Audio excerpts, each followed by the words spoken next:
नमस्कार, स्वागत है आपका आज की खबर में। मैं हूं आपके साथ महिमा शर्मा। दिल्ली के शंभू बॉर्डर पर पिछले कई दिनों से किसान डेरा जमाए बैठे हैं। बड़ी संख्या में पहुंच किसानों के इस आंदोलन के चलते हर रोज पुलिस और किसानों के बीच टकराव देखने को मिलता है। किसानों की भीड़ के चलते हाईवे जाम हो रहे हैं। इसी के चलते पुलिस की तरफ से भीड़ को तितर बितर करने के लिए आंसू गैस के गोले भी छोड़ने पड़े हैं। पिछले दिनों पुलिस और किसानों के बीच झड़प भी देखने को मिली। किसान अपनी मांगों को लेकर शंभू बॉर्डर पर अड़े हुए हैं। वहीं किसानों के इस आंदोलन से जुड़ी एक याचिका सुप्रीम कोर्ट में दायर की गई थी, जिस पर सुप्रीम कोर्ट ने सुनवाई करने से इनकार कर दिया है। किसान आंदोलन के चलते हाईवे जाम और किसानों की भीड़ से आवाजाही भी बुरी तरह से प्रभावित हुई है। प्रशासन की तरफ से किसानों की भीड़ को रोकने के लिए बड़े पैमाने पर बैरिकेडिंग की गई थी।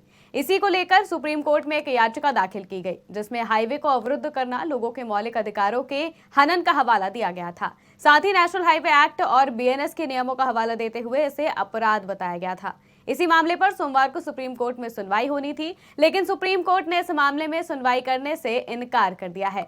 उन्होंने कहा कि इस मामले को लेकर सुप्रीम कोर्ट में पहले से ही मामला पेंडिंग है। सुप्रीम कोर्ट ने कहा कि कोर्ट ने तुरंत ही सुनवाई से इनकार कर दिया। सुप्रीम कोर्ट में जस्टिस सूर्यकांत और जस्टिस मनमोहन की पीठ ने कहा है कि अदालत इस मामले पर पहले ही सुनवाई कर चुकी है। सुप्रीम कोर्ट ने कहा कि ये मामला उनके संज्ञान में है।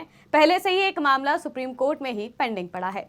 किसान आंदोलन के चलते अवरुद्ध किए गए हाईवे को लेकर दायर की गई याचिका में शंभू बॉर्डर समेत सभी हाईवे को खोलने के लिए केंद्र, पंजाब और हरियाणा सरकार को निर्देश देने की मांग की गई थी।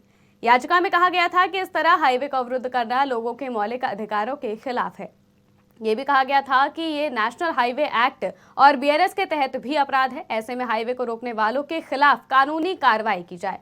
हालांकि इस याचिका पर सुप्रीम कोर्ट ने सीधे तौर पर इनकार कर दिया है। किसान नेता सरवन सिंह पंडे ने प्रेस कॉन्फ्रेंस करते हुए कहा कि किसानों के मुद्दों को लेकर केंद्र सरकार खुद कंफ्यूज है। केंद्रीय मंत्री कहते हैं कि किसानों को दिल्ली जाने से किसी ने नहीं रोका है, जबकि बीते शुक्रवार को किसानों पर बल प्रयोग किया गया। पंडे ने कहा कि पीएम नरेंद्र मोदी हरियाणा आ रहे हैं तो वो किसानों के सवालों के जवाब खुद देकर जाएं। इसके साथ ही हरियाणा सरकार उन 24 फसलों का डाटा भी जारी करे जिन्हें एमएसपी पर खरीदने का दावा किया गया है।